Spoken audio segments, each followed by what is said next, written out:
What's the prime checklist in a video shoot? Storyboard. Your storyboard is the key linchpin through the entire process. Yeah, so in post-production, this is where we do the cutting and the voiceovers and the mixing and the graphics and the reformatting. Reformatting? Why would we reformat? Well, depending upon where this is going to be presented, if it's being presented on a web-based, you don't need to be doing 1080i or 1080p. That's just not required. You can dumb it down in size, which will make it easier. First of all, it'll make it easier for the individual to load. I had students in Thunder Bay who were taking our course in Ottawa online. And the first complaint I got was from some guy in Thunder Bay who says, I've been waiting 3 minutes for this damn video to download. What's going on? And I went, oh, crap. Of course. I put up the highest resolution I could possibly put up there. I was stupid. Why did I do that? And of course, the final cut. So all these neat words, yeah, you've seen them before. You just use different words. But here's the interesting thing. Oh, wow. Yes, oh wow is right. And if you don't believe this, check back and see how much time you spend on design and development of your courses. How many weeks have we spent designing just one course, a 10-day course? Probably like 6 weeks, eh? 6 weeks. Yeah. So, and the delivery of it is going to be in 10 days. So, you know, this part of it is minuscule compared to all the work. And if you don't put that kind of work into it, it's not going to be worthwhile. And you know that already because you do that in training, right? So yeah, your pre-production time is going to be extensive. And it's going to take a lot of work. And that's why, and this is by the way, my own personal stats from all the time that I spent developing online courses and video courses. This is my own personal stats. I think if you go online, you'll find that there's a lot of similar stats to this. But this part here, which is, sorry. Yeah, if you don't spend that upfront time for the pre-product, it's gonna cost you an arm and a leg to do reshoots. Oh yeah, to do yeah. any of the post-production work. Like, Well, spend all that time investing on that pre-product. I was writing a course, and I was asked by my boss to estimate the amount of time it's going to be to take it. I said 1,500 hours. Oh, it won't take 1,500 hours, not for a 50-minute. I said, it's going to take 1,500 hours. I said, no, you can't have 1,500 hours. I want it ready next week. I said, okay, so pull it together. She looked at it, didn't like it. Go back and do it again. Didn't like it, go back and do it again. Guess what? I spent 2,000 hours correcting what I could have probably had done in 1,500 hours from start to finish. It's a little bit like a rough draft before a final written product, you know? How many people have said, oh, it's a waste of time to do a rough draft? No, of course. Well, then don't do the rough draft and spend the time later on doing the same things. Yeah, and see here, that's the time you're going to spend behind the camera. 15%, that's all it is. It's the time, as you say, plus extra footage for the shoot. The rest of it is all in the pre and post activities. And believe me, if you converted that into what you do in terms of design and development of courses, I bet you're not going to be far off. Okay, so what are the alternatives? I'm sorry, I'm a little bit over time here. We already talked about this very quickly. Commercially available, depending on your sector, and I've listened to a lot of you out here who went around to talk to you, not a lot of videos available that are already done that you can purchase. We purchased 12 hours of video from an American company for security services. It cost us $8,000 to buy the videos and another $3,000 to have the rights to do what we wanted to do. So it's $11,000. As opposed to contracting a video studio to do it for us, as I said earlier, you're talking in the range of $800 to $1,000 a minute for production. Now, no, I won't say that. I used to be one. There may be some places which could afford to spend $1,000 a minute on creating a video, but I would challenge those organizations to say, if you have an in-house training staff, why the hell can't they do it? You know, why not invest the time with your own employees to do this versus going to some company to do this who doesn't have your interest in mind, by the way.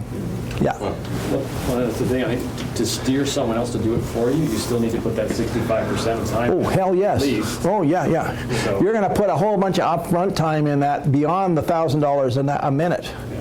You know, all that pre-production stuff, that's your problem. Yeah. I was going to say, I guess it also comes down to how aware your employer is of how much work there is to do. Yeah. So, because I've often seen, you need to do this video and these 12 other things. Okay, well. And I want it by Friday. Yeah, yeah. So, you know, in some cases, it might make sense. Yeah, but I mean, these are the alternatives to doing it, or you can get your friend of your teenage son to come along and do it for you. They do a very good job of recording their videos online, right? The DVR on Xbox One works. Woo, I got about 20 of them up there now. Anyway, no, I mean, really, unless there are commercially available product for you to use, you're stuck. And depending on your budget, what's it going to be? Is it going to be going out there to get somebody to do it for you, or are you going to do it yourself? And again, that depends. It's time, it's resources. You know, yes, we've got reasonably decent cameras here to work with, but you know, if you really want to do this shoot, like a friend of mine works for the PMO, and she has, I mean, her studio is to die for. You know, she's got all of the near studio grade cameras, the lighting, the whole bit. She brings it in every so often just to make me feel bad so I can see this. But you're talking, you know, a magnitude higher cost for equipment like that. And, you know, maybe if you're going to get into, you know, more video development and production, you might want to consider investing. But if this is an occasional thing, you can do very well with what you see around this room. Yeah. The public library has a couple of sites now where the green room, JVC camera, boom mic, the works. And all you have to do is set it up, take it down. You can block it in 2-hour blocks. If you go with 2 people with library cards, you can each block 2 back to back. But don't all rush. Still need to get in there. But you're right, Ed. National Archives over in Gatineau, they also have a green room, but you have to be a government employee to get in there, of course. Yeah, don't write it down. I can't get there. My son-in-law won't even let me in. So, but you know, it really depends. And my daughter is a communications person for CBSA, and a lot of her work is done with things like this. Because, as you say, it's like the minister wants to make an announcement at 2 o'clock. I want a video of him doing it. Okay, fine. You know, do I hire somebody to come in and do that, or do I do it myself? Well, you know, by the time I try to find somebody, I'll do it myself. So, just this has been a brief presentation just to give you some ideas to consider. I know that video is important to many of you in your training environments. I've heard it all around here. So this was really a chance to give you some other ways that you could look at doing them yourself. So love them or hate them, DIY video may be a way you want to, maybe an alternative you want to consider. So what have we talked about here? Well, we know it's possible. I'm doing it now. It's readily available. Most people carry a smartphone. And smartphones are quite adequate to do some of this work, as long as you remember the rules of, you know, how you do shoots. And keep the camera at the right angle. Yeah, thanks. If you need additional equipment, it's not really all that expensive. That YouTube video that we looked at, $150 for a complete 3-light system. And this was done by people who are professional photographers, so you know, obviously they have a good idea.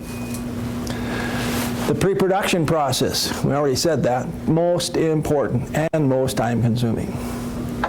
And you're right, even if you're doing it for a third party, you still got to invest that time to do it right. And, right? I don't need to say that last one, we already know it. So that's my presentation. We have a few minutes for questions, and I apologize for going over my time. Yes? What would you say would be the total time that you should expect if you're doing a 5-minute video? Like, when we talk about doing like an hour of e-learning, so, 100 hours to pull that together. Do we have a factor for the length of video that we can say? Well, if 5 minutes, 5-minute video is going to probably be a 30-minute shoot. So if 10% or 14% of your whole time is invested in 20 minutes or 30 minutes, then 60% is going to be 6 times that.